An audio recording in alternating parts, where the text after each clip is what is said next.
Hey, what's up, everybody? It's BDF44 coming at you with another video. I look a little exhausted, but I'm very, very happy because my team is one game away from the NBA championship. Yes, yes, yes. The Lakers beat the Heat in yesterday's game 4, and I want to tell you what I saw. Now, for those of you who watch me know I've probably been missing in action over the last 2 games, and it's because I got a new job. I'm going to be working nights now, so I have to watch games on tape delay, and I can't keep a camera in my face to do what I need to do leading up to the game because I'm there. So, as things change, you got to adapt, and that's what I'm attempting to do. So here's me making a video the day after for a game I watched on tape delay, to which was ruined in terms of whether or not I knew what was going to happen when I finally turned it on, because of course it's very difficult when you're out and about to run away from a score of a big game. So I ended up hearing what happened, but didn't take too much away from it because we won and I enjoyed what I saw. The first person I want to mention in regards to kudos is KCP. Contavious Caldwell Pope has been playing really, really good basketball for the majority of the bubble, and these finals are no exception. Yesterday, he hit some big early shots, and he hit some incredibly big clutch shots. And I don't think we win this game without him. I don't think we really get as far as we have without him. And as I mentioned in the last video, if he doesn't play well along with Anthony Davis and Danny Green, if all three of them have bad games, I've seen us lose those games. So KCP is an intricate piece to what we do at this point. I am happy and want him back next year. That's who he's become in my eyes. I will admit I've had my ups and downs with KCP. I don't expect him to play like this throughout a whole 82 game season or what have you, but what I've seen now that I feel I need on my team is a guy who wakes up when it matters most. And because he hadn't had an opportunity to play for anything, we didn't know that he had this in him. It just is what it is. He's always played on bad teams, so how the hell are we supposed to know that this guy is fantastic in clutch situations where the championship is on the line? But here we are in the playoffs, in the finals, and this dude's hitting some of the biggest shots of our team. So you have to give him credit and you have to pay him. And as long as we're a contender, I want a guy like this on the squad. He reminds me of Robert Horry in that regard, but just early on. He's going to hit big shots. He's going to win. If you put him in winning situations, he's going to contribute throughout the regular season, just like Danny Green. Maybe hot and cold. Sometimes he goes to sleep a little bit. Sometimes he's not playing well. But as he's proving before our very eyes, when it matters most, he plays his best. And that is an attribute that you cannot put a price on, in my opinion. So you gotta keep you gotta bring back KCP. I know that sounds crazy. I didn't think I would ever say that, but I need to bring KCP back. I want him on this team as long as we're winning. We need him here. Do I want him to be my starting shooting guard? No. But do I want him to have opportunities like he had in this series going forward? Yes, we need him. Keep him. Okay, so now that I got that out of the way, for me, LeBron James has played hot and cold.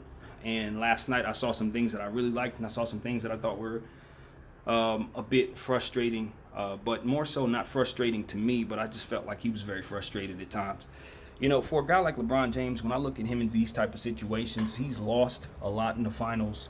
He's been criticized since he was 18 years old, and he's still being held to a standard that is impossible to measure up to. I'm trying to figure out how to best word what I'm saying. He declared when he was 18 years old that he was the chosen one in the next coming.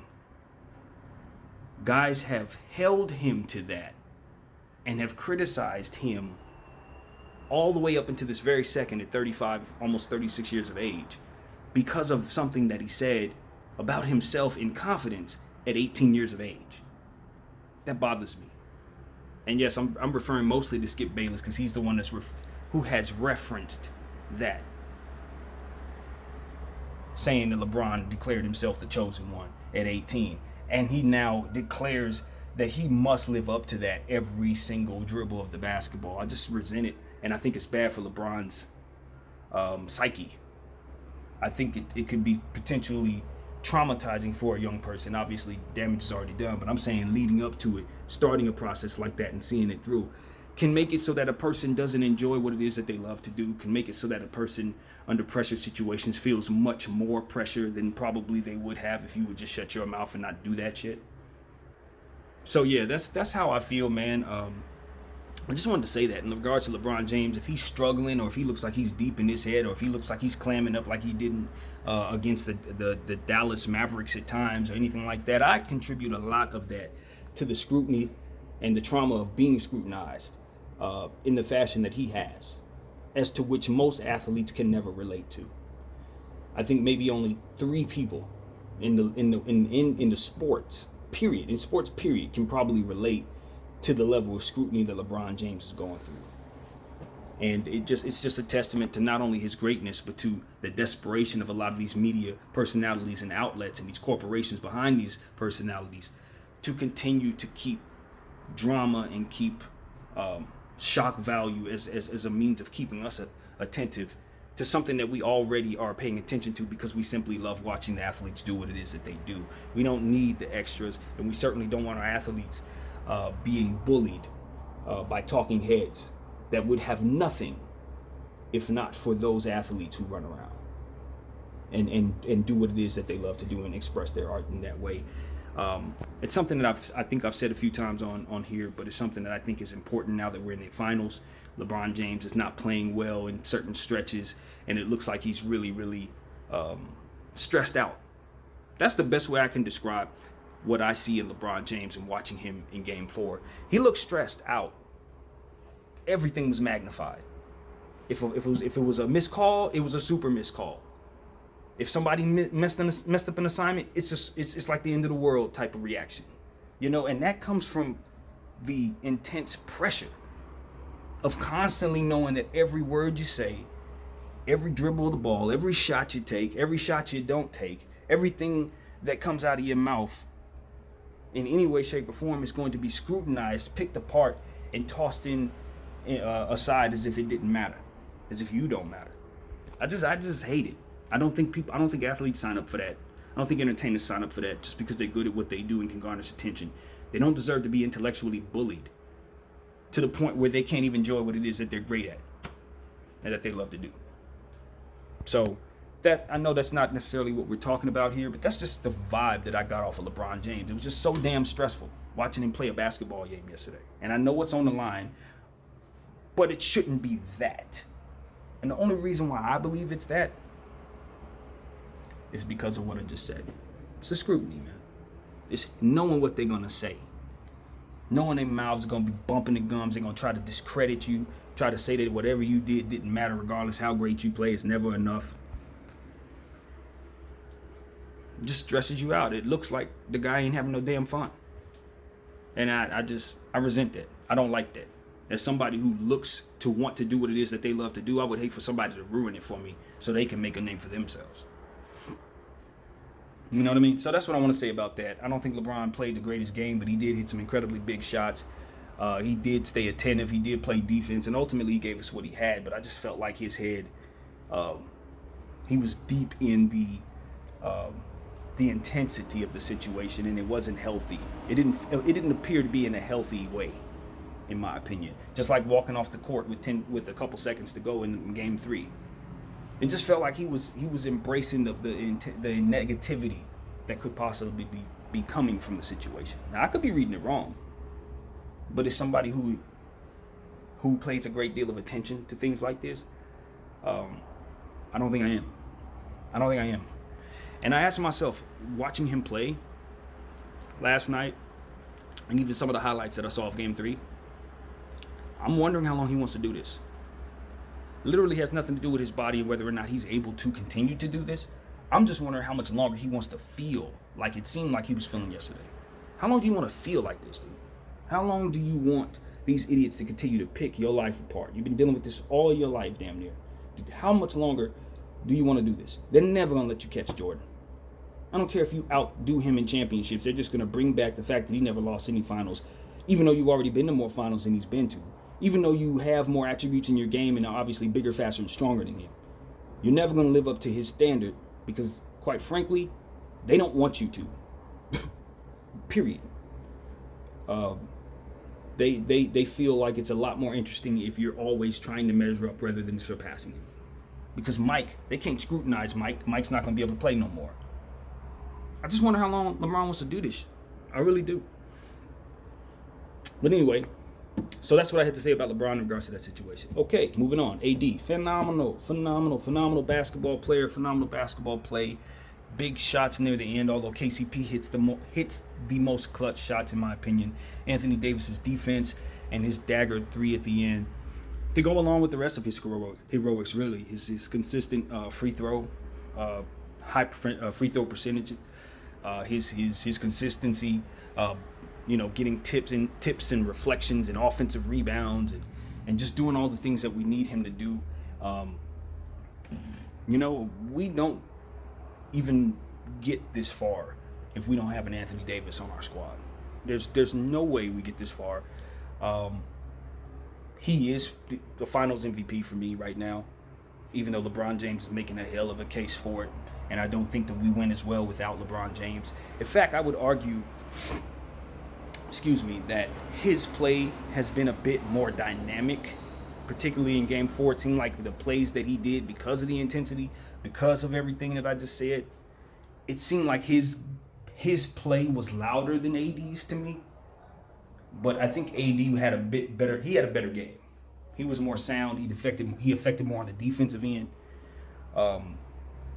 And I think we really needed every bit of what he provided in order for us to win Game 4.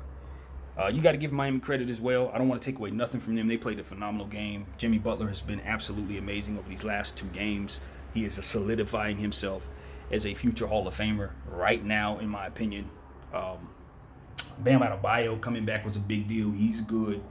I want to apologize to him because I made a video last time saying they needed a center, needed a big man, and I didn't mention that they already had him. But in my mind, if you go back and watch that video, what I'm thinking is Bam is solidified. He's there. He needs a running mate in his front court that can either be bigger than him to play the 5 or somebody smaller than him who could stretch the floor better than him at the 4, or a big size guy at the 4.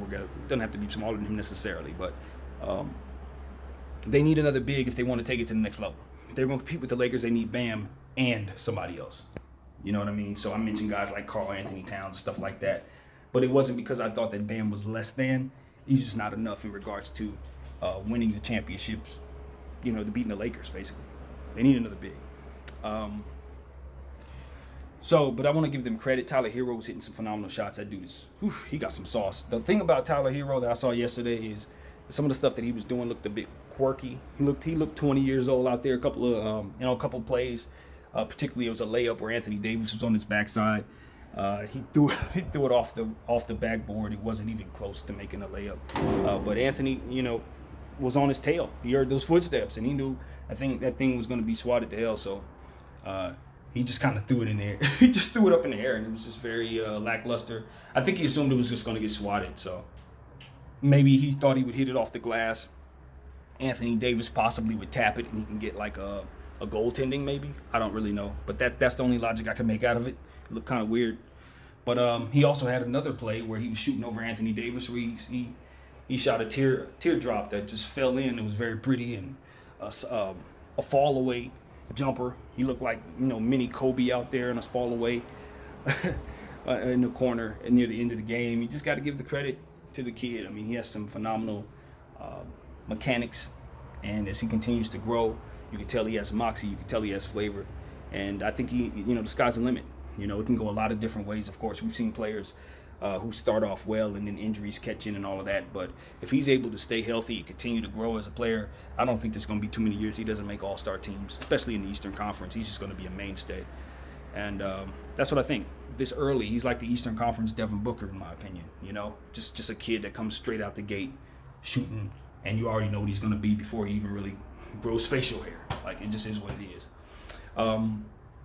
So, yeah, you got to give them credit. Jay Crowder did a really good job in getting under the skin of LeBron James, being active, just using his size to try to match up with guys that are a bit bigger than him. He went hard out there, and I give them credit. Even though they don't have what they need to defend Anthony Davis, when you have guys like Jay Crowder and Iguodala disrupting him and using their their experience to try to give themselves an edge in certain situations, trying to PJ Tucker the situation a little bit. You're going to feel good about their effort if you're their coach. So I think they should be getting some credit because without those two guys, they would be in a much worse situation right now for sure. So got to give those vets some credit on that Miami bench.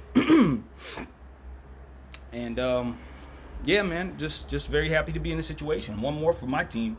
We're looking at this and we're saying, we respect Miami. We know who they are. They are getting better, just as I predicted in the previous video. As they continue to play against the Lakers, they get used to what it is that they can and cannot do against us. So the longer this thing plays out, the more it plays out into their hands, because they are playing undermanned. But it becomes a certain situation where you start accepting certain things, and it helps you devise your plan as to how you're going to go. Early on, it's hard to know because you don't know what you look like, and you don't know what you look like against another team. But as you continue to play those teams, you can study, you accept certain things, as I said, you start to removing certain expectations, you start to build around the strengths that you have on the floor. And I think that's what Miami's done. And they've played they've schemed very well to give themselves opportunities to win these last two games. And to be honest with you, I couldn't be more pleased if I were a Miami fan, because they shouldn't even be playing this well. They have no Dragic. They have a Bam Adebayo hobbling around. Jimmy Butler has played like a Hall of Famer, and you're at this point you're overachieving. You don't expect to win this series, so you just want to make it as respectable as possible and give yourself every opportunity to win every game. And I think Miami has done more than enough to hang their hat on next season and expect to come out of the Eastern Conference next season as well, even with a KD and BK. You feel good about your chances if you're Miami, and you feel good about your free agency opportunities because, believe it or not, they got a bunch of cap space with what they have right now. See, that's the beauty of what Miami has going on. They have a whole nother $100 million they can give to somebody. So if I'm Miami, I'm playing these finals with the intention of establishing my dominance in the Eastern Conference. If I can give the Lakers 6 games, if I can give the Lakers 5 hard games, y'all better be ready for me in 5 months, because we're coming right back. And that's the kind of established thinking that I think Miami's trying to do. And 2, they're somewhat like where the Clippers were last year because of what I just said. They're hoping they can land Giannis. We already have an established team. All you need to do is bring yourself here, and we can win championships. That's what they're saying. So this is more or less a commercial for guys like Giannis and other guys who may want to come there and take that bag from the Heat. So, yeah, that's how I'm looking at it. I mean, at this point, they know they're going to lose the series. A lot of things have to work out that just are not probable in order for them to win. But, they've maximized their opportunities, and you got to give them their credit. Kyle Kuzma. Okay, so I want to say that I'm proud of Kyle Kuzma. And as I said a lot of times in these last several videos, he hasn't played well, but the good thing is that still more basketball to be played. So he's going to have opportunities to lick his wounds, make a few more mistakes, overcome those mistakes, and play better. And luckily enough, that's exactly what we've seen. Now, did he have some things that we didn't like? Yes. Do I feel like he's in his head a little bit too much in these circumstances? Absolutely.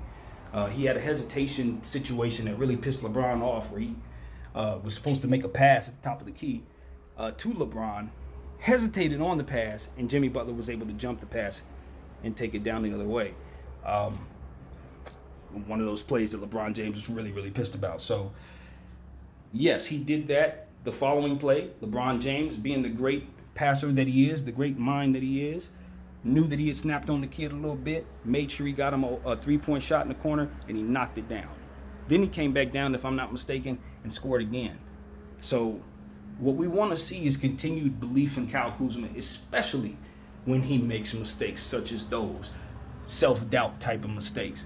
And for a guy like LeBron, who's been through that, who's felt that way, who knows how it feels to freeze up in a moment, for him to trust and still instill the confidence in Kyle to give him the ball in those circumstances, I thought was a great thing, great sign of leadership, and a great drop in the bucket and trying to get that kid to play well and to believe in himself. So those type of unselfish things from LeBron James are going to be helpful for us in continuing to make this kid better. I do believe the Lakers should re-sign Kyle. I do not think you let him walk.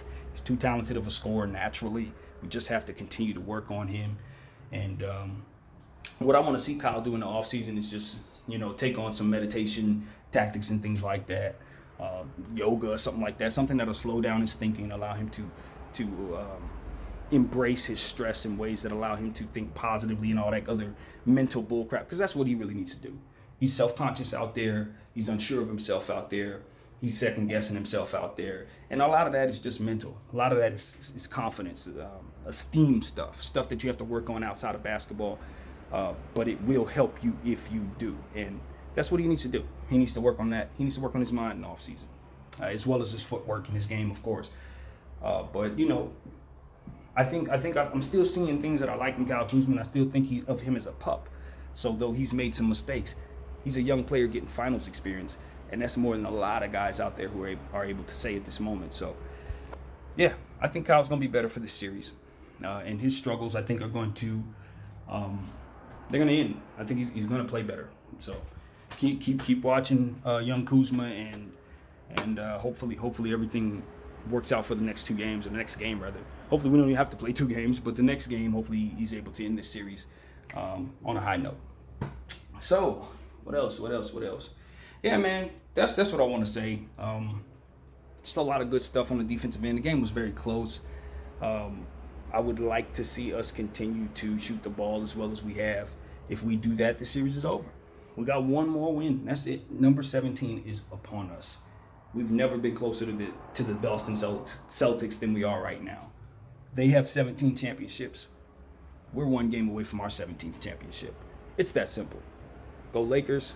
Do it for Kobe. Do it for Gigi. My name is BDF44. Thanks for watching. I'm out.